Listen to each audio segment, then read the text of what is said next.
لا حول ولا قوة إلا بالله العلي العظيم. أعوذ بالله من الشيطان اللعين الرجيم. بسم الله الرحمن الرحيم. الحمد لله رب العالمين، والحمد لله الذي نور قلوبنا بمحبة علوية، والحمد لله الذي جعلنا من المتمسكين بولاية المرتضوية، والحمد لله الذي فرض مودته على العربية والعجمية وعلى مبلغ رسالاته الإلهية سيدنا ومولانا ومولى الثقلين جد الحسن والحسين أبي القاسم مصطفى محمد.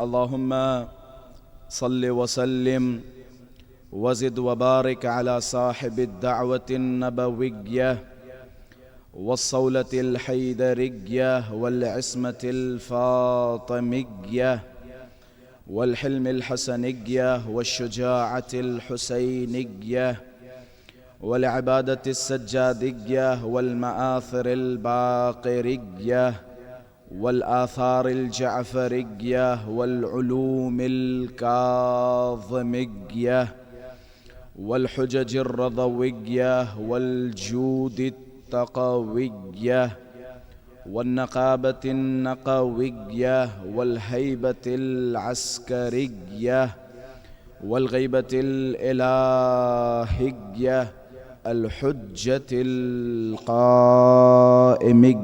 صلوات الله وسلامه عليهم أجمعين.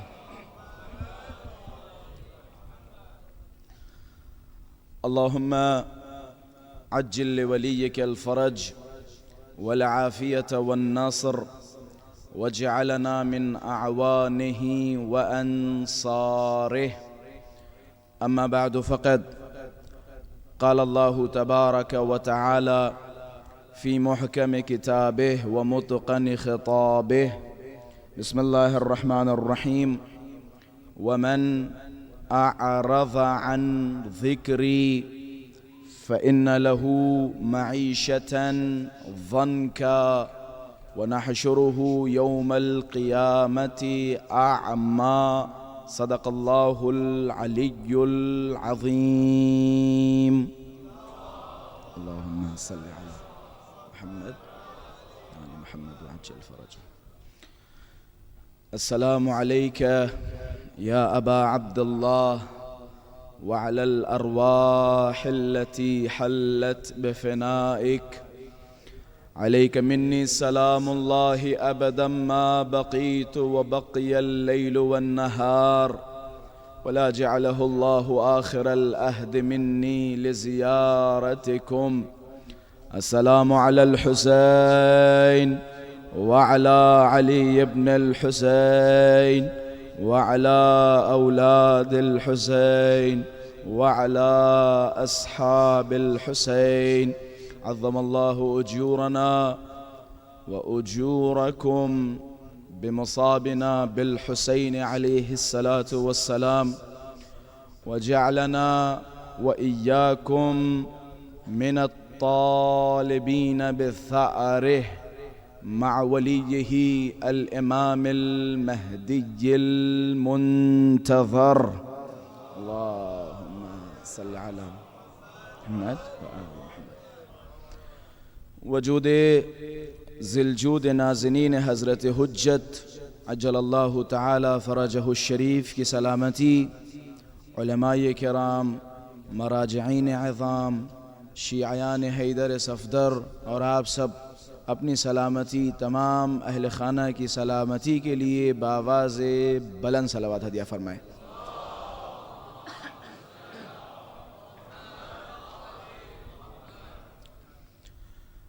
عزیزان محترم، 1448 ہجری کے محرم الحرام کی نوی مجلس ہے۔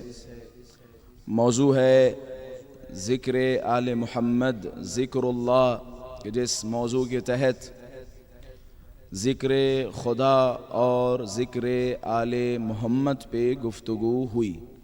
کس طرح سے آل محمد نے اپنے رب کو یاد کیا، اس کے جواب میں اللہ تبارک و تعالی نے کس طرح مرتبہ، عظمت، بزرگی، بلندی ان شخصیات کو عطا فرمائی۔ میں شکر گزار ہوں تمام مؤمنین لندن کا، بالخصوص ٹوٹنگ کے مؤمنین اور بالاخص ادارے میں آنے والے تمام مؤمنین کرام کا، جنہوں نے عشرہ اول محرم میں اپنی آمد کو یقینی بنایا اور ہمارے ساتھ مل کے فضائل و معارف آل محمد سنے اور اپنی سماعتوں کے ساتھ اس بندی حقیر کو محظوظ کیا۔ اللہ آپ لوگوں کو سلامت رکھے، اللہ آپ لوگوں کے بازوؤں کو سلامت رکھے، آپ لوگوں کے سروں پہ بزرگوں کے سائے کو سلامت رکھے، آپ کے والدین کا سایہ آپ کے سروں پہ قائم و دائم رہے۔ اور میں شکر ادا کروں گا، شکریہ ادا کروں گا ادارے جعفریہ کی مینجمنٹ کا، ارحم صاحب، ندیم صاحب اور تمام وہ افراد کہ جو اس ادارے میں اپنی کاوشیں، اپنی خدمات انجام دے رہے ہیں۔ بالخصوص سب سے اہم شکریہ ان لوگوں کا جو عزائے حسین میں چھوٹی چھوٹی خدمات انجام دیتے ہیں۔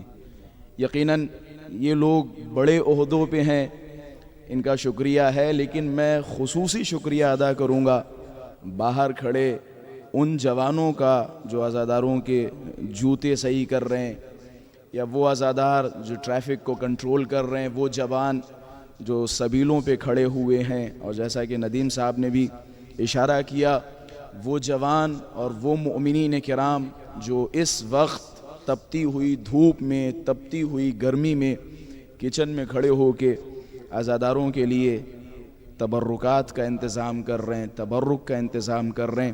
میں اسی روایت سے اپنی بات کا آغاز کرتا چلوں۔ میں نہایت شکر گزار ہوں، آپ لوگوں کے درمیان ایک اچھا وقت گزرا، بہت اچھا لگا ماشاءاللہ سے۔ آپ لوگوں کے درمیان محبت، آپ لوگوں کے درمیان صلہ رحمی، دعا گو ہوں پروردگارہ آپس میں اسی طرح محبت کو قائم و دائم فرما، ہر طرح کے اختلافات، ہر طرح کے نظریات کو محو فرما، صرف ایک نظریہ ہو، نظریہ آقا ابا عبداللہ الحسین، صرف ایک نام پہ اتحاد ہو، اہل بیت اطہار علیہم الصلاۃ والسلام۔ پروردگارہ آپسی اختلافات کو ختم فرما، آپس میں مؤمنین کے دلوں کو ایک دوسرے کے لیے نرم فرما۔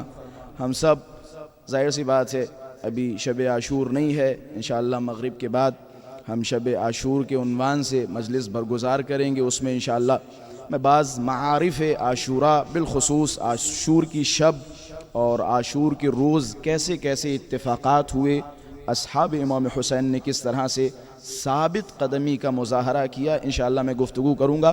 لیکن اس سے پہلے ہم سب آقا ابا عبداللہ الحسین کی بارگاہ میں لوجہ ابی عبداللہ الحسین، امام حسین کے خاطر، اہل بیت اطہار کے خاطر ہم مولا حسین کے سامنے وعدہ کرتے ہیں، اے میرے آقا، اے میرے مولا، اگر ہمارے دلوں میں ایک دوسرے کے لیے تھوڑی بہت کینہ یا ایک دوسرے سے کوئی اختلافات ہوں، مولا آپ کی خاطر میں معاف کر رہا ہوں، سامنے والے کی اپنی مرضی۔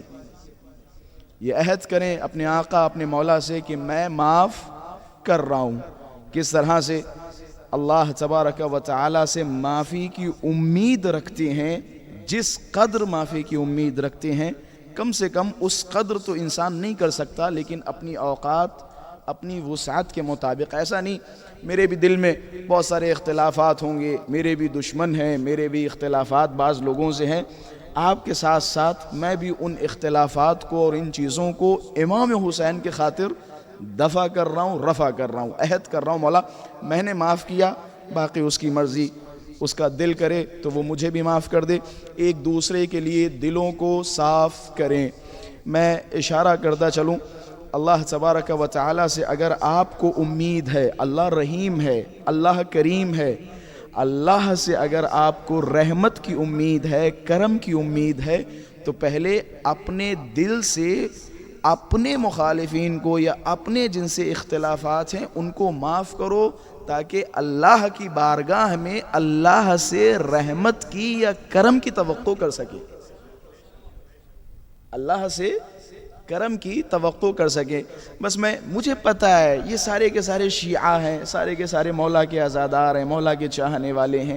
اختلافات ایک جمہوریت کا اچھا نظام ہے، اختلاف ہونا۔ میں حوضے میں بیٹھتا ہوں، علماء کرام کے درمیان بہت سارے موضوعات پہ اختلاف ہوتا ہے، اختلاف اچھی چیز ہے، اختلاف رائے رکھنا اچھی چیز ہے۔ حوضے میں جب درس شروع ہوتا ہے تو ایک طالب علم ادھر جاتا ہے، ایک طالب علم ادھر جاتا ہے، اگر عوام میں سے کوئی دیکھ لے تو سوچے گا یہ تو جنگ ہو رہی ہے، اتنا زیادہ نظریات رد نظریات ہوتا رہتا ہے۔ تو یہ ہیلدی ڈسکشن کی ایک علامت ہے کہ اختلاف ہونا چاہیے، اختلاف اچھی چیز ہے، لیکن اختلافات دشمنی کا رخ نہ لیں۔ اختلاف رکھیں لیکن اختلافات دشمنی میں تبدیل نہ ہوں۔ یاد کریں اسی پل کو امام حسین کی بارگاہ میں حر آ رہا ہے، کوئی حر سے بڑا گنہگار تھا اس وقت؟ حر سے بڑا کسی کا گناہ ہے؟ امام حسین کی لجام فرس کو پکڑا، امام حسین پہ پانی بند کیا، حسین کو کوفہ حر نے نہیں جانے دیا، حر نے اپنے لشکر کے ساتھ حسین کو گھیرا کہ کوفہ آپ نہیں جا سکتے، آپ ایک خاص مقام پہ جائیں گے کہ جہاں نہ پانی کا کوئی انتظام ہے، نہ کھانے کا کوئی انتظام ہے، دور دراز تک کوئی رہائشی علاقے نہیں ہیں، وہاں لا کے امام حسین کو کھڑا کر دیا۔ کس نے؟ حر نے کھڑا کیا نا۔ لیکن یہی حر جب ہاتھوں میں رسن باندھ کے حسین کی بارگاہ میں آ رہا ہے تو حسین کیا فرما رہے ہیں؟ حسین یاد دلا رہے ہیں حر تم نے کیا کیا تھا، حسین بتا رہے ہیں حر تم نے ایسا ایسا کیا تھا، حر تم نے پانی بند کیا تھا، حر تمہاری وجہ سے دیکھو سکینہ پیاس سے تڑپ رہی ہے۔ حسین نے کہا حر تمہاری وجہ سے دیکھو میرا 6 ماہہ اصغر پیاس سے تڑپ رہا ہے۔ نہیں، حر قریب آیا، حر نے صرف ایک جملہ، مولا کیا مجھ جیسے کے لیے کوئی معافی کا دروازہ ہے؟ حر آ جا، میرے کلیجے سے لگ جا، انت حر فی الدنیا والآخرہ، تو جس طرح سے دنیا میں آزاد ہے اسی طرح آخرت میں آزاد ہے۔ یہ حسین کا دروازہ ہے، یہاں بخشش ہے، بخشش ہے، بخشش ہے۔ میں نے کہا تھا نا، انہوں نے اس طرح سے اللہ کا ذکر کیا، اللہ تبارک و تعالی نے بدلے میں حسین کی صفات میں قرار دیا، حسین کی قسمت میں قرار دیا کہ حسین تم نے نوک نیزہ پہ مجھے یاد کیا، تم بہترین ذاکر ہو، تم نے نوک نیزہ پہ مجھے فراموش نہیں کیا، جا حسین میں تجھ سے وعدہ کرتا ہوں قیامت تک جب جب اللہ کا تذکرہ ہوگا حسین کا تذکرہ ہوگا، جب جب اللہ کا تذکرہ ہوگا حسین کا تذکرہ ہوگا۔ اس طرح سے ذکر الہی آقا ابا عبداللہ الحسین نے کیا، بدلے میں اللہ تبارک و تعالی نے ہر شے سے امام حسین کو نوازا۔ میں ایک حکایتاً ایک قصہ بیان کرتا چلوں تاکہ نتیجہ ان بچوں کے ذہنوں میں آ جائے۔ ہم سن و کم سن یہاں پہ تشریف فرمائے، مجھے بڑا اچھا لگتا ہے جب مجلسوں میں میرے سامنے جوان چہرے بیٹھے ہوں، بالخصوص 18 سال 16 سال 15 سال کے جوان میری نظروں کے سامنے بیٹھے ہوں تو دل مطمئن ہو جاتا ہے کہ ہمارا فیوچر الحمدللہ محفوظ ہے۔ یہ فرش اعضاء پہ ذمہ دار بیٹھیں، کل کو یہی ذمہ دار بنیں گے، کل یہی بانیان مجلس ہوں گے، یہی انتظامیہ ہوں گے۔ کہ بادشاہ جنگل میں گیا شکار کے لیے، شکار کرتے کرتے راستہ بھٹک گیا، بھوک و پیاس سے تڑپنے لگا، کچھ کھانے کو نہیں ہے، کچھ پینے کو نہیں ہے۔ دور ایک چھوٹا سا خیمہ نظر آیا، خیمے کے پاس گیا، کیا دیکھا؟ وہاں ایک ضعیفہ ہے، ایک بڑھیا ہے، بڑھیا کے پاس اپنی زندگی کا کل اثاثہ ایک بکری ہے، اسی بکری کے دودھ کے ذریعے وہ غذا کھاتی تھی، دودھ پیتی تھی اور اسی دودھ سے زندہ رہتی تھی، اس کے علاوہ اس کے پاس کچھ نہیں تھا۔ زندگی کا اثاثہ کیا تھا؟ صرف ایک بکری۔ بادشاہ بھوکا و پیاسا تڑپتا ہوا اس خیمے کے پاس پہنچا کہ کیا تیرے پاس کچھ ہے کہ جس کی وجہ سے میں زندہ رہ سکوں؟ بڑھیا نے کہا میرے پاس کچھ نہیں ہے، زندگی کا اثاثہ صرف ایک بکری ہے، اگر تو اصرار کرتا ہے تو تیری جان بچانے کے لیے میں اس بکری کو ذبح کیے دیتی ہوں۔ بڑھیا نے اس بکری کو ذبح کیا، بادشاہ کی خدمت میں پیش کر دیا، بادشاہ نے کھا لیا اور زندگی بچ گئی۔ بادشاہ نے انگوٹھی نکالی کہ یہ میری انگوٹھی ہے، میری فلاں مقام پہ سلطنت ہے، بادشاہت ہے، میری سلطنت و بادشاہت میں آنا میں تمہیں اس کا عوض عطا کروں گا، اس کا معاوضہ عطا کروں گا، اس کا بدلہ چکاؤں گا۔ بڑھیا سلطنت میں پہنچی، قضات کو سامنے بیٹھایا گیا کہ بسم اللہ فیصلہ کرو، جناب الف، جناب بے، جناب تا، فیصلہ کرو۔ قصہ سنایا، اس بڑھیا کے پاس جو کچھ تھا اس بڑھیا نے مجھے دے دیا، اس کی زندگی کا اثاثہ ایک بکری تھی، مجھ پہ قربان کر دی، بدلے میں اسے کیا دینا چاہیے؟ بڑے سخی بیٹھے تھے، فار ایگزامپل کسی نے کہا فلاں حویلی سے دے دو، ایک بکری ہی تو کھلائی، حویلی سے دے دو، فلاں منطقہ اسے دے دو، اتنی زمینیں اسے دے دو۔ سب نے اپنے اپنے فیصلے سنائے۔ ایک منصف قاضی بیٹھا تھا، ہوا کہ بادشاہ سلامت قصہ پھر سے سنائیے۔ بادشاہ نے قصہ پھر سے سنایا کہ نتیجہ یہ ہے جو کچھ بڑھیا کے پاس تھا اس نے آپ کو دے دیا، حق یہ بنتا ہے کہ جو کچھ آپ کے پاس ہے وہ اس بڑھیا کو دے دو۔ بھائی نتیجہ آپ کے حوالے، حسین کے پاس روز عاشورہ جو کچھ تھا حسین نے راہ خدا میں قربان کر دیا۔ اب شک نہ کرنا، شک نہ کرنا، شک نہ کرنا کہ اتنا فضل و کرم آقا ابا عبداللہ الحسین کے لیے، اللہ کی مرضی، اللہ کی راہ میں حسین نے سب کچھ قربان کر دیا، سب کچھ قربان کر دیا۔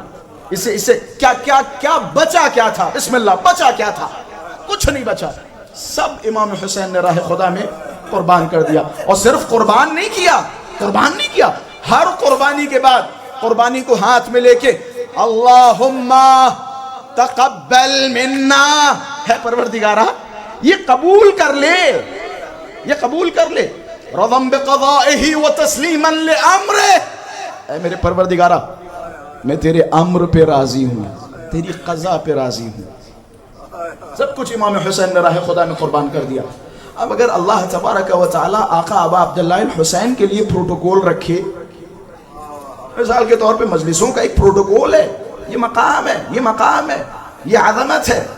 مولا نے فرمایا جب بھی جہاں بھی فرش عزائی آقا ابا عبداللہ الحسین بچتی ہے، ما من ملکن، ملائکہ کا کام کیا ہے؟ ادارے جعفریہ والوں پتہ ہے، حضرت امیر نہج البلاغہ میں فرماتے ہیں اللہ تبارک و تعالی نے تمہاری زمین پہ جتنے ذرات ہیں، ایک مٹھی بالو اٹھائیے اور گنیے کتنے ذرات ہیں، گنے گا کوئی؟ بچوں آپ گن پاؤ گے؟ ایک مٹھی بالو میں کتنے ذرات ہیں، گن پائے گا کوئی؟ نہیں گن سکتا۔ مولانا نے کہا تمہاری اس دنیا میں مٹی میں جتنے ذرات ہیں اس سے زیادہ اللہ نے آسمانوں پہ ملائکہ پیدا کیے۔ ملائکہ کا کام کیا ہے؟ کوئی فالتو نہیں بیٹھا ہے، فری نہیں بیٹھا ہے، کوئی آسمان کا سکون سنبھالے ہوئے، کوئی رزق بانٹ رہا ہے، کوئی مثال کے طور پہ مارنے کے لیے اور پیدا کرنے کے لیے، کوئی ماں کے شکم میں بچے کی شکل بنا رہا ہے۔ ہر ملک کی کوئی نہ کوئی ڈیوٹی ہے، کوئی فری نہیں۔ باقی جو آسمانوں پہ ملائکہ ان کا کام کیا ہے؟ کوئی رکوع میں ہے، کوئی سجدے میں ہے، کوئی قنوت میں ہے، سارے کے سارے مصروف ہیں۔ یہ رسول گرامی کے الفاظ ہیں، کہتے جب بھی جہاں بھی فرش عزائی حسین بچتی ہے آسمانوں کے ملائکہ فرش عزا پہ آ جاتے ہیں۔ عظمت کو سمجھیں، آسمانوں کے ملائکہ فرش عزا پہ آ جاتے ہیں۔ اچھا سارے تو نہیں آئے نا، ایک تعداد آ گئی، مجلس ختم ہو گئی، ادارے جعفریہ کا دروازہ بند ہو گیا، ملائکہ یہاں سے چلے گئے۔ ملائکہ جب پہنچتے ہیں تو رضوان جنت پوچھتا ہے جناب آ کہاں سے رہے ہو؟ تمہارے بدن سے خوشبو کیسی ہے؟ نہیں سمجھے، سمجھاؤں گا۔ تمہارے بدن سے خوشبو کیسی؟ ملک بتاتے ہیں کہ جناب مجلس ہو رہی تھی، ذکر آقا ابا عبداللہ الحسین ہوا، فرش عزا اٹھ گئی، معاملات ختم ہو گئے، لوگ اپنے اپنے گھروں میں چلے گئے۔ یہ جگہ پوچھتے ہیں. مجلس ہو کہاں رہی تھی؟ مثال کے طور پہ ٹوٹنگ میں ایک ادارہ ہے، ادارہ جعفریہ، اس کے ہال میں ہو رہی تھی. ملائکہ ایڈریس لے کے اس جگہ پہ آتے ہیں تاکہ اس جگہ سے متبرک ہو سکے، اس جگہ سے متبرک ہو سکے. اچھا، جب یہ ملائکہ جنت میں پہنچے، رضوان جنت نے کیا کہا؟ تم آ کہاں سے رہے ہو؟ تمہارے بدن سے خوشبو کیسی؟ وضاحت کرو، اس جملے کی اجازت ہے؟ سنیں گے؟ اچھا جناب، مثال کے طور پہ میرے پاس عطر کی 2-4 شیشیاں ہیں، میں عطر نکالوں اور آپ کے ہاتھ پہ لگاؤں، آپ سونگے تو کون سا عطر ہے؟ آپ کہیں گے مثال کے طور پہ ہندوستان میں بڑا کامن 20-25-30 روپے والا ہوتا ہے جنت الفردوس، جنت الفردوس ہے. پھر ایک لگایا، یہ کون سا ہے؟ یہ فلاں عطر ہے، یہ فلاں پرفیوم ہے. بڑا آسان ہے نا مشخص کرنا. یا حسین، عطر کی دکان پہ لے کے چلو، بسم اللہ، جہاں 50 قسم کے عطر رکھے ہوئے، وہاں بہت سارے عطر ہیں، بہت ساری عطر کی شیشیاں ہیں. ان کے درمیان میں کچھ عطر آپ کی خدمت میں حاضر کروں اور لگاؤں گا، سونگو، بتاؤ کون سا عطر ہے؟ آپ کنفیوز ہو جاؤ گے. بھائی عطر کی دکان میں کسی ایک عطر کی خوشبو کو صرف سونگ کے بتانا ہے کہ کس چیز کی خوشبو ہے، محال ہے. توجہ، محال ہے. مگر یہ کہ کچھ یونک ہو، کچھ الگ ہو. سبحان اللہ. جنت کیا ہے؟ سناٹا چھایا ہوا ہے. جنت کوئی لندن میں کسی نکڑ پہ عطر کی دکان نہیں ہے، عطر کا انبار ہے، عطر کی فیکٹری ہے. ہر طرح کی خوشبو جات اگر کہیں ہیں تو وہ جنت میں ہے. اب مجھے سمجھ میں نہیں آتا حسین کے فرش کی خوشبو ہے کیسی؟ جنت میں رہنے والے ملائکہ کہہ رہے ہیں آ کہاں سے رہے، یہ خوشبو کیسی؟ یہ خوشبو کیسی؟ یہ خوشبو یہ ابا عبداللہ الحسین ہے، یہ حسین کی خوشبو ہے جو ناک سے نہیں محسوس کی جاتی ہے. جس طرح سے امام آنکھوں سے نہیں دکھتا، بصیرت سے دکھتا ہے، دل کی آنکھوں سے دکھتا ہے. یہ فرش عزا کی خوشبو، فرش عزا کی خوشبو ناک سے نہیں سونگھی جاتی ہے، دل کی گہرائیوں سے محسوس کی جاتی ہے. یہ فرش عزا ہے آقا ابا عبداللہ الحسین کی خوشبو. میں نے پہلے دوسرے دن بیان کیا تھا، رسول گرامی چھٹے امام سے ظاہرا روایت، حضرت نے فرمایا اتجلسون، کیا مجلسیں برپا کرتے ہو؟ وتتحدثون، ان مجلسوں میں گفتگو کرتے ہو، ہمارے فضائل و مناقب مصائب بیان کرتے ہو؟ کہ جی مولا بیان کرتا ہوں. حضرت کے کیا خوبصورت جملے، واللہ انی احب ان اکون معکم فی بعض تلک المجالس. میری خواہش ہے، کس کی خواہش ہے؟ کسی مولوی کی خواہش نہیں ہے، زیغم غربی کی خواہش نہیں ہے، کسی نوحہ خان کی خواہش نہیں ہے. نوحہ خان کی عظمت، مثال کے طور پہ ایک حضرت مولانا کی عظمت، مولانا نے کہہ دیا ادارے جعفریہ کا اتنا اچھا ماحول ہے، میری خواہش ہے کہ میں وہاں مجلس پڑھوں. کہتے ہوئے پھریں گے فلاں مولانا کی تمنا ہے کہ ادارے جعفریہ میں پڑھوں. جعفر صادق کی تمنا، رئیس مذہب، مجدد شریعت کا، اللہ اکبر، تمنا ہے امام جعفر صادق. امام کیا فرما رہے؟ خدا کی قسم، واللہ واللہ واللہ انی احب ان اکون معکم فی بعض تلک المجالس. میری خواہش ہے، میری تمنا ہے کہ میں تم لوگوں کے ساتھ بعض مجلسوں میں شرکت کر سکتا. میری تمنا ہے، میری تمنا ہے. انی احب ریحکم وارواحکم. تم یہاں بیٹھتے ہو نا، تمہارے بدن سے بعض اوقات پسینہ نکلتا ہے، تو اس میں بیٹھا انسان بھاگتا ہے، کہتا ہے فلاں صاحب کے بدن سے بو آ رہی ہے، اسے بو محسوس ہو رہی ہے، اسے بو محسوس ہو رہی ہے. مولا پتہ ہے کیا فرما رہے ہیں؟ ہمیں تمہاری بدن کی یہ بو پسند ہے، ہمیں پسند ہے. ہمیں پسند ہے، ہم تم سے محبت کرتے ہیں. رحم اللہ من احیا امرنا، اللہ رحم کرے، رحمت نازل فرمائے اس پر جو ہمارے امر کو زندہ کرے، ہمارے امر کو زندہ کرے. مولا آپ کا امر کیسے زندہ ہوگا؟ جس قربانی کو لوگوں نے چھپانے کی کوشش کی، تم اپنے گریے کے ذریعے، شرکت کے ذریعے اس قربانی کو چھپنے نہ دو. یہ امر اہل بیت کو زندہ کرنا ہے.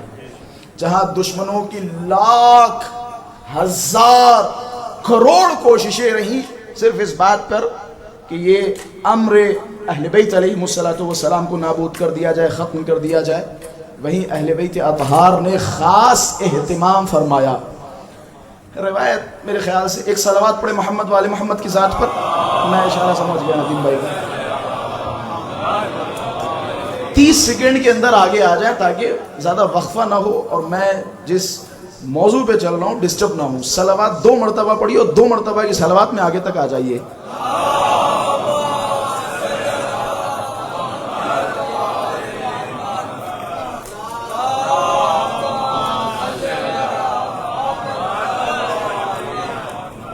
اس نیت سے آئے تاکہ پیچھے آنے والوں کو جگہ ملے. اس نیت سے آئے، اسے کہتے ہیں وسعت قلبی.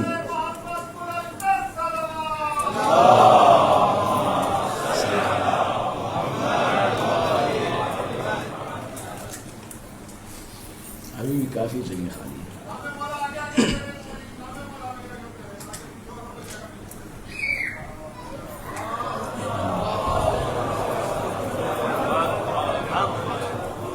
امام زمانہ کی سلامتی کے لیے صلوات علیہ فرمائیں.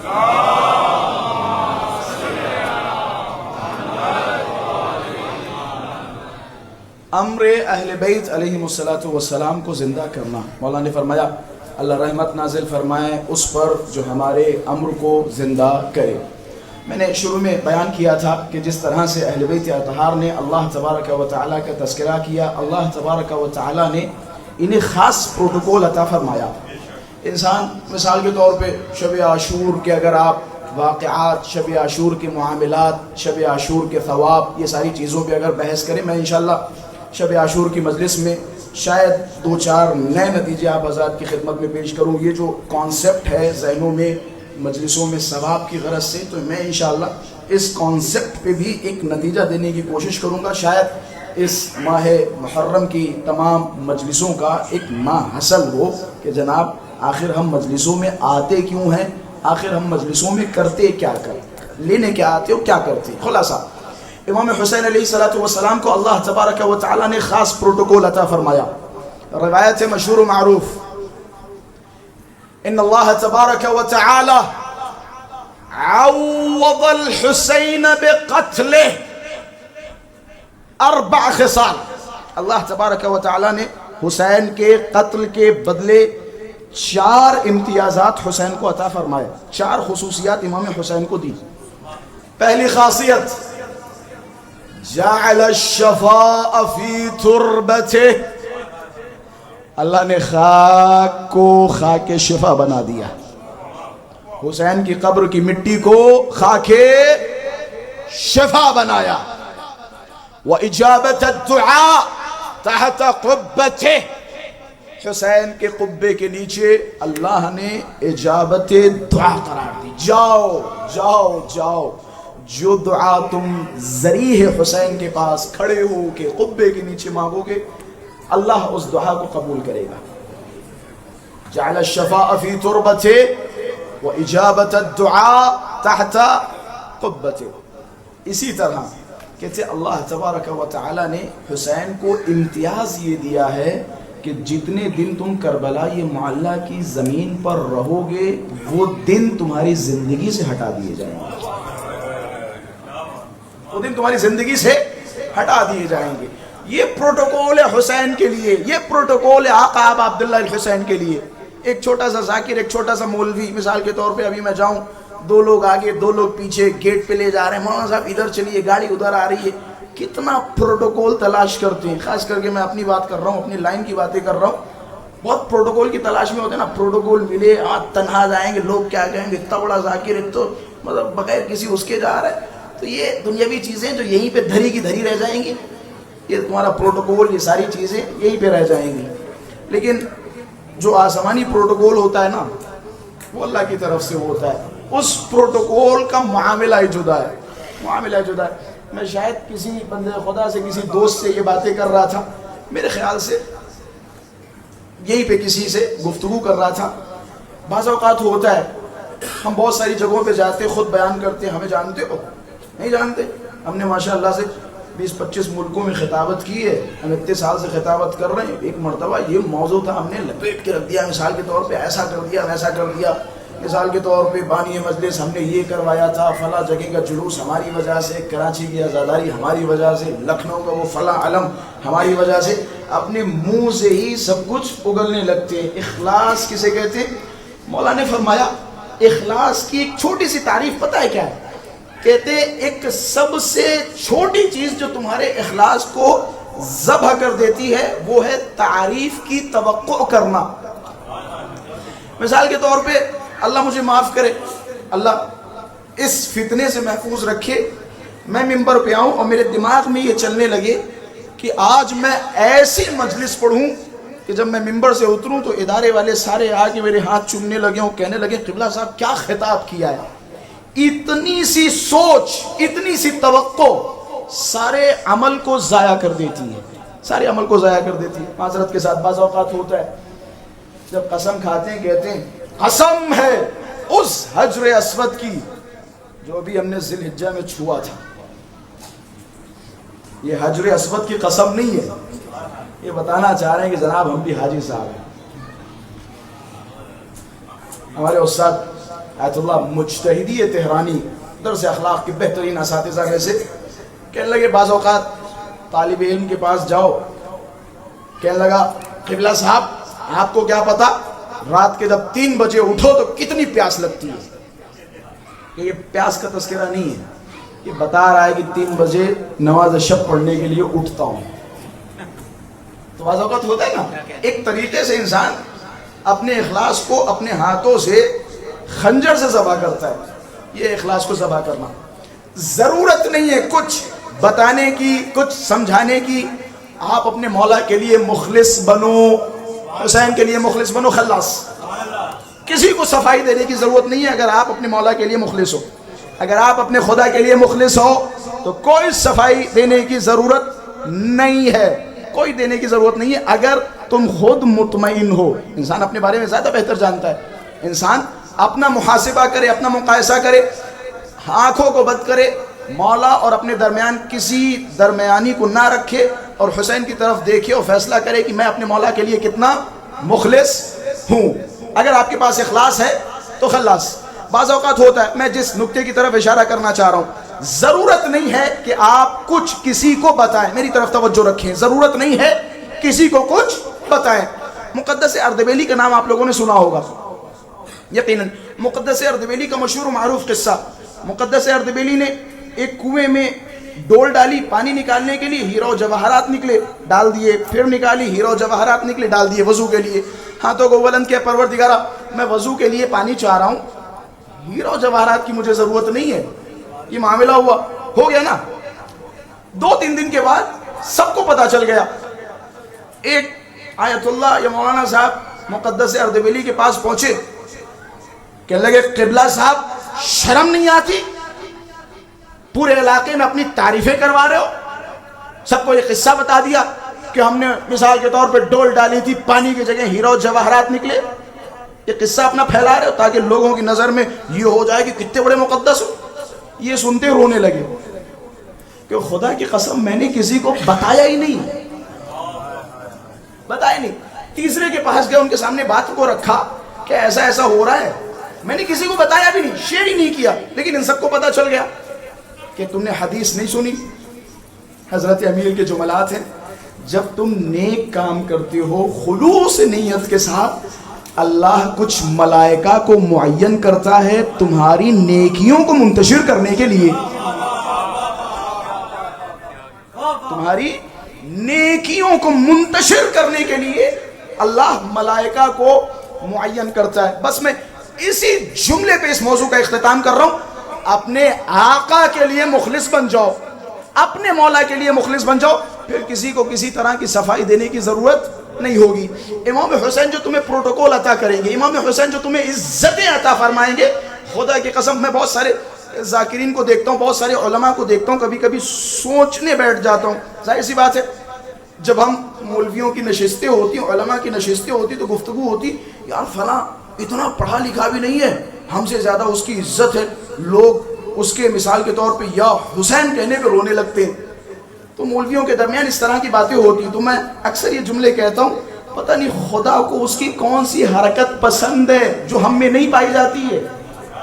حقیقت ہے، حقیقت ہے۔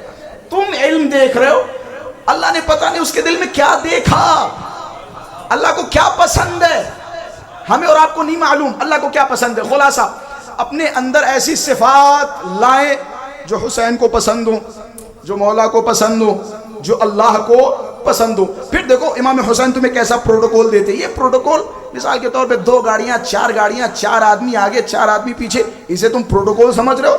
میں تمہیں بتاتا ہوں پروٹوکول کیا ہوتا ہے۔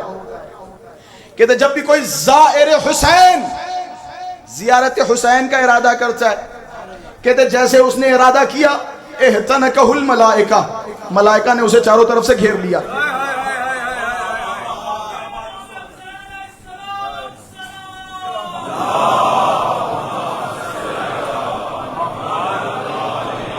جیسے اس زائر نے زیارت حسین کا ارادہ کیا، احتنکہ الملائکہ، ملائکہ نے اسے گھیر لیا۔ اچھا ابھی ارادہ کیا، مثال کے طور پہ لندن میں بیٹھ کے یہ سارے مومنین ارادہ کر رہے ہیں 40 حسینی پہ کربلا جانے کا، ابھی ارادہ کیا نا، گئے نہیں نا۔ کہتے جیسے ہی ارادہ کیا، حسین نے اپنا پروٹوکول تمہیں دے دیا، اب تمہاری حفاظت یہ ملائکہ کریں گے۔ احتنکہ الملائکہ، ملائکہ نے تمہیں گھیر لیا۔ کہتے پہلا قدم جب زائر اپنے گھر سے نکالتا ہے، ملائکہ اس کے سارے گناہوں کو اپنے ہاتھوں میں لے لیتے ہیں۔ توجہ، ملائکہ اس کے گناہوں کو اپنے ہاتھوں میں لے لیتے ہیں۔ جیسے جیسے اس کا قدم حسین کی طرف بڑھتا جاتا ہے، ملائکہ اس کے گناہوں کو محو کرتے رہتے، نتیجہ دے رہا ہوں، محو کرتے رہتے۔ اچھا پھر کیا ہوا کہ جب وہ کربلا یہ معلّہ پہنچتا ہے، امام حسین کی زری کے سامنے کھڑا ہوتا ہے، پھر ایک ایسی منزل پہ پہنچ جاتا ہے، ایک ایسے مقام پہ پہنچ جاتا ہے جس منزل اور جس مقام پہ پہنچنے کے لیے رسول اللہ کو معراج کرنی پڑی۔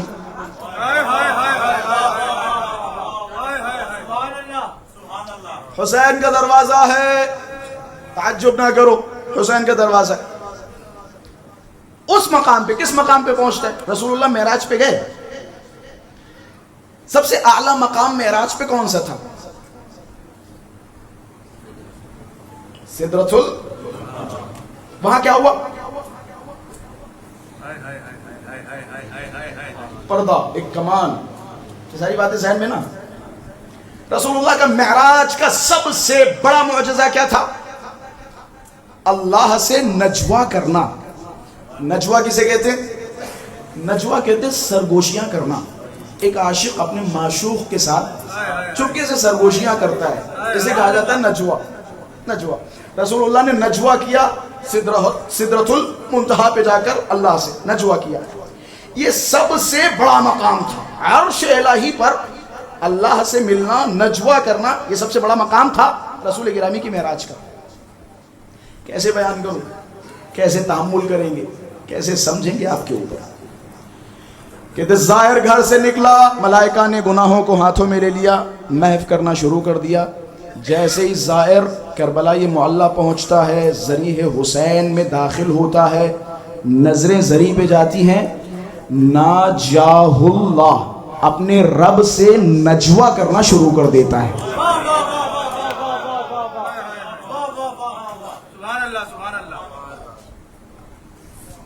ایک روایت نہیں ہے، اٹھائیے کامل الزیارات، ابن قولبیہ قمی، 1000 سال پرانی کتاب ہے۔ مرحوم آیت اللہ خوئی فرماتے سند کے اعتبار سے قوی ترین کتابوں میں سے ایک کتاب کامل الزیارات ہے۔ محرم میں اپنے بچوں کو کامل الزیارات پڑھاؤ، کامل الزیارات پڑھاؤ، کہ جو چاہتا ہے عرش پر اپنے خدا کی زیارت کرے، وہ کربلا میں آئے، حسین کی زیارت کرے، حسین کی زیارت کرے،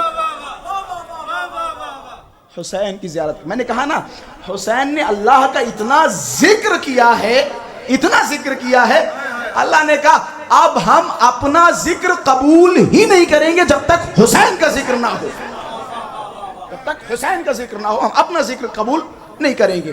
اچھا بات ابھی ختم نہیں ہوئی، میں نے اسی روایت میں لفظ بیان کیا تھا، ملائکہ گناہوں کو محو کرتے ہیں، محو کرتے ہیں۔ لفظ عربی کا حبطہ، یہ بھی معافی کے معنی میں ہے، حبطہ، معاف کرنے کے لیے کئی الفاظ استعمال ہوئے، ان میں سے ایک لفظ ہے غفرہ، العفو، معاف کرنا۔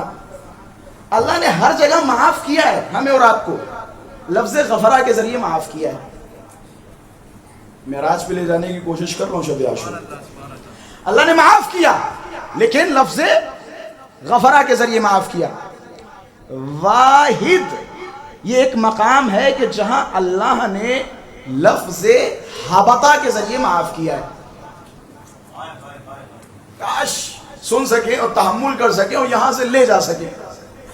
اللہ نے ہر جگہ معاف کیا، لفظ تھوڑا ساتھ دیں، لفظ غفرہ کے ذریعے۔ یہاں جب اللہ معاف کر رہا ہے زائرین آقا ابا عبداللہ الحسین کو تو لفظ حبطہ، ان دونوں لفظوں میں فرق کیا ہے؟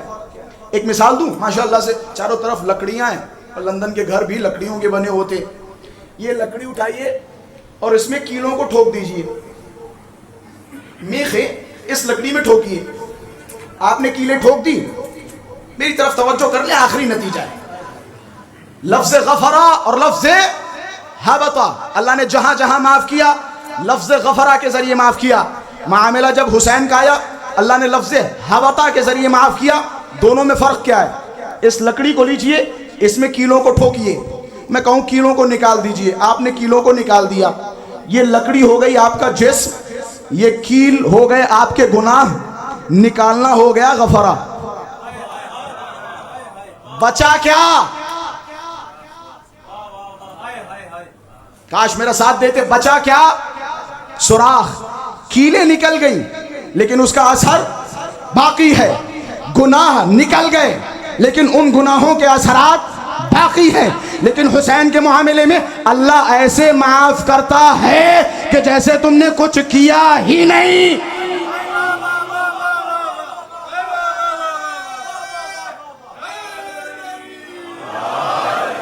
ایسے معاف کرتا ہے۔ دلیل کے لیے امام جعفر صادق کا جملہ کافی ہے، مولا نے فرمایا جب تم زیارت آقا ابا عبداللہ الحسین سے واپس آتے ہو تو اس طرح سے آتے ہو کہ جیسے کوئی نو مولود دنیا میں تشریف لائے۔ ایک صلوات پڑھے محمد والے محمد کی ذات پر۔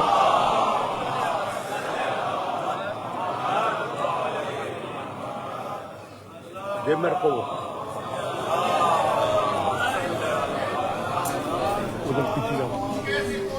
پیچھے جاؤ۔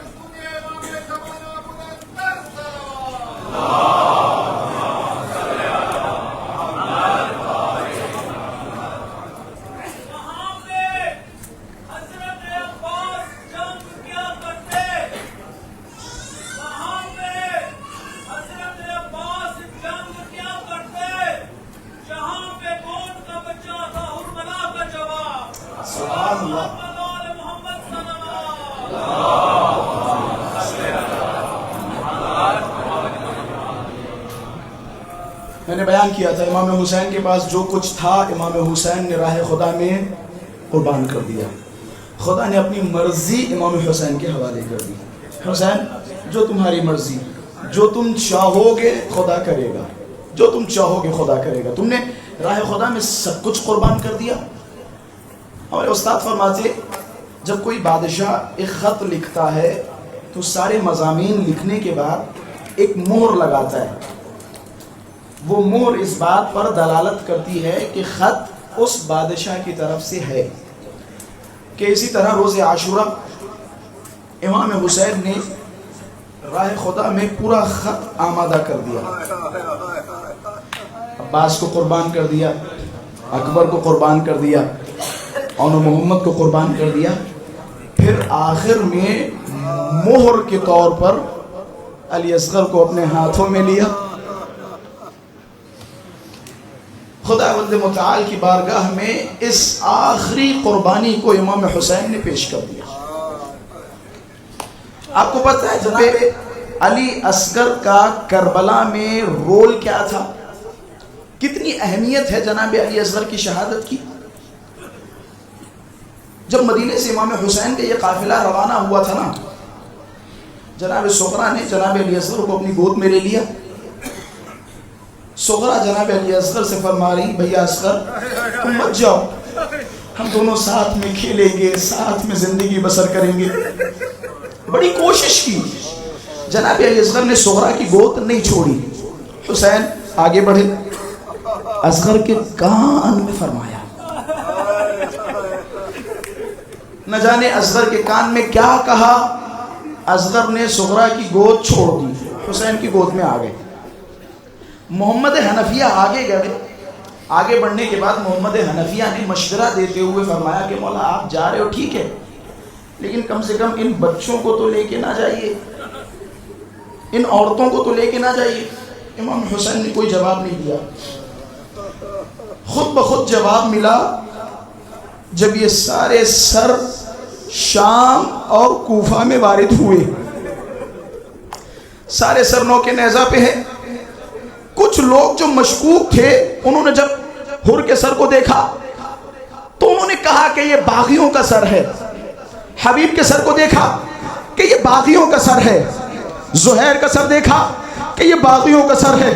لیکن جیسے ہی نظر ایک چھوٹے سے سر پہ پڑی کہ خدا کی قسم یہ مظلوم ہے.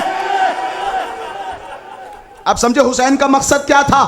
اصغر کو لے جانے کا. اصغر کو لے جانے کا مقصد یہ تھا, اجرکم علی الزہرا. بس یہ آخری رات ہے, آخری ایام ہے, نہ جانے سال آئندہ کسے نصیب ہوگا, کون حسین پہ رو پائے گا, ہم میں سے کون سلامت رہے گا سال آئندہ اس فرش عزا پہ آنے کے لیے, کون باقی رہے گا, کون یہ فرش عزا بچھائے گا, کون اصغر پہ روئے گا, کون حسین پہ روئے گا. بس مظلومیت کے چند جملات سنتے جائیے. کربلا کی تاریخ کے سب سے سخت اگر جملات ملتے ہیں تو وہ اصغر کی شہادت میں ملتے ہیں. اپنے آپ کو آمادہ کر لیجئے رونے کے لیے. امام حسین سب کچھ قربان کر چکے. حل من ناصر ینصرنا, ارے کوئی ہے جو اس غریب کی مدد کرے, کوئی ہے جو اس کی مدد کرے. میں ہاتھوں کو جوڑوں گا, اے مولا یہ دیکھو عزادار آپ کا نام سنتے ہی رو رہے ہیں. مولا کاش ہم ہوتے, مولا ہم آپ کو تنہا نہیں چھوڑتے, مولا ہم آپ کو تنہا نہیں چھوڑتے. حسین نے جیسے ہی آواز بلند کی, جناب زینب اولیاء مقام نے حسین کو بلایا کہ بھیا حسین, جب آپ نے مدد کی آواز بلند کی, ایک ششماہے نے اپنے آپ کو گہوارے سے گرا دیا. ایک یہ روایت ہے. سید مہدی قزوینی فرماتے ہیں ایک اور روایت ملتی ہے, حسین نے جب ساری قربانیاں دے دی نا, امام حسین کا امتحان ہو چکا, لیکن حسین خود بخود خیمے کی طرف پلٹے, خیمے میں گئے, ایک ششماہے کو اپنی گود میں لیا کہ اے میرے پروردگارہ ابھی اصغر باقی ہے, ابھی اصغر باقی ہے. حسین نے اصغر کو اپنی آغوش میں لیا, میدان کارزار کی طرف بڑھے. امام حسین کی عجیب مظلومیت ہے, عجیب غم ہے, عجیب کیفیت ہے. حسین نے اس بچے کو اپنی آغوش میں لیا, مظلومانہ طور پر فوج اشقیہ کی طرف دیکھا کہ اے فوج اشقیہ, کیا تم میں سے کوئی ایسا ہے جو اس حسین پہ رحم کرے, میرے بچے کو پانی پلا دے. اللہ اکبر, خدا کوئی غم نہ دے سوائے غم مظلوم کربلا کے. بس یہاں کے بعد جلدی جلدی 2-3 روایتیں اور زحمتیں تمام, نہ جانے کسے رونا نصیب ہو کسے نصیب نہ ہو. حسین نے ششماہے کو اپنے ہاتھوں میں لیا. جب انہوں نے پانی نہیں پلایا نا, روایت کے جملے ہیں, حسین نے ششماہے کو زمین پہ رکھ دیا. ایسے زمین پہ نہیں رکھا کیونکہ زمین جل رہی تھی, آبا لی زمین پہ آبا بچھائی، آبا پہ اصغر کو لٹا دیا، لٹانے کے بعد جملہ فرمایا اگر تم یہ سمجھ رہے ہو کہ اصغر کے بدلے حسین پانی پی لے گا تو خود آ کے اصغر کو پانی پلا دو۔ کسی نے پانی نہیں پلایا، حسین نے بچے کو ہاتھ میں لیا۔ یہ واحد مقام تھا جہاں حسین نے تمہیں یاد کیا۔ لیتکم فی یوم عاشوراء جمیعا تنظرونی، اے میرے شیعو کاش تم روز عاشوراء ہوتے، ارے تم دیکھتے میرا بچہ کیسے تلذی کر رہا ہے۔ کوئی ہاتھ خالی نہ جائے، اپنے سروں پہ ہاتھ مارے حسین کی مظلومیت۔ آپ کو پتا امام صادق نے فرمایا روز عاشوراء جناب علی اصغر تلذی فرما رہے تھے۔ تلذی کا معنی کیا ہوتا ہے؟ تلذی کا معنی یہ نہیں ہوتا ہے کہ انسان کروٹیں لے، ایسے کرے یا ادھر چہرہ کرے یا ادھر چہرہ کرے، یہ معنی تلذی کا نہیں ہوتا ہے۔ تلذی کی کیفیت کو سمجھانے کے لیے بتایا جاتا ہے جب کسی مچھلی کو پانی سے باہر نکال دیا جائے،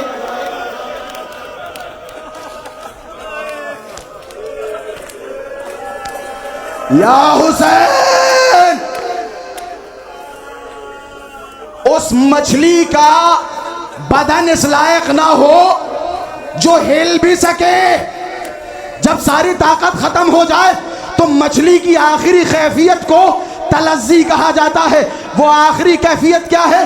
مچھلی کبھی منہ کھولتی ہے، بند کرتی ہے، کھولتی ہے، بند کرتی ہے، کہ آخری لمحات اصغر کا بدن ہل نہیں رہا، بس منہ کو مولا راضی ہو۔ آپ کو پتا پرسہ کسے دینا ہے؟ امام زمانہ کو پرسہ دینا ہے۔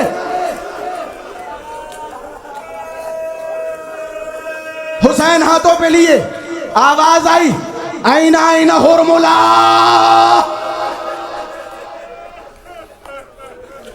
حرملا کا نام سنا، بے چینی نہیں پیدا ہوئی؟ کوئی بے چینی نہیں پیدا ہوئی؟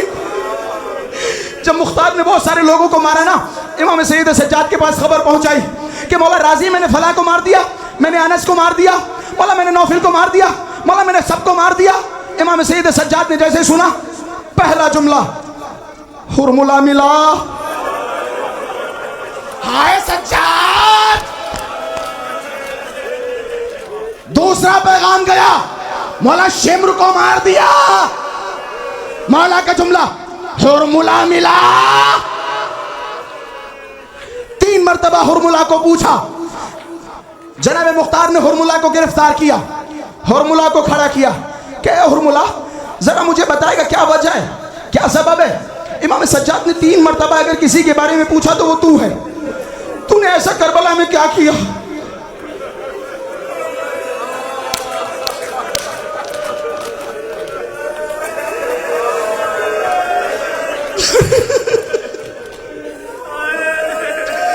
تو نے کربلا میں کیا کیا؟ کہ مختار میں نے 3 تیر آمادہ کیے تھے۔ تیر کیسے تھے؟ کہ ایک تیر جس میں 3 بھال ہو، 3 آمادہ کیے تھے۔ حرملا ان تیروں کا کام کیا ہے؟ کہ ان تیروں کا کام یہ ہے کہ جب کوئی جانور بے قابو ہو جائے اس تیر سے اس جانور کا نشانہ لگایا جاتا ہے۔ کتنی طاقت ہے اس تیر میں کہ اگر لوہے کی 7 چادریں لگا دی جائیں پھر تیر چلایا جائے تو یہ تیر 7 چادروں کو پھاڑ دیتا ہے۔ مختار نے سوال کیا کہ حرملا کیا یہ تیر لگنے سے بے قابو جانور مر جاتا ہے؟ کہ ہاں مر جاتا ہے۔ کہ وہ کیسے؟ کہ کیونکہ ان تینوں تیروں کو میں نے زہر میں بجھایا تھا۔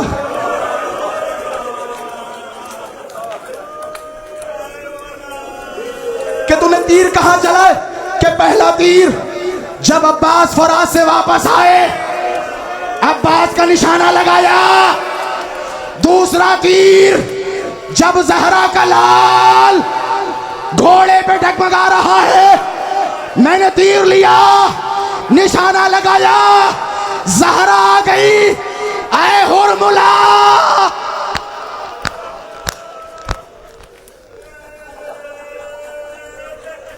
کہ تیسرا تیر کہاں چلایا؟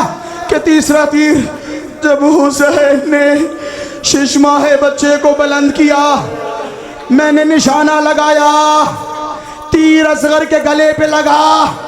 کہتے تیر کا کام ہوتا ہے سوراخ کرنا، لیکن اصغر کے گلے میں سوراخ نہیں کیا۔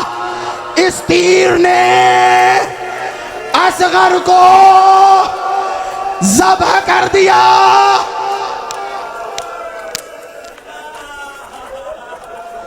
بس میں نے جملے ختم کیے۔ دیلو پور صاحب نے مولا کو، حسین نے ہاتھوں میں لیا۔ سب سے بڑی مصیبت، اکبر کا لاشا لیا، حسین پہ اتنی بڑی مصیبت نہیں تھی۔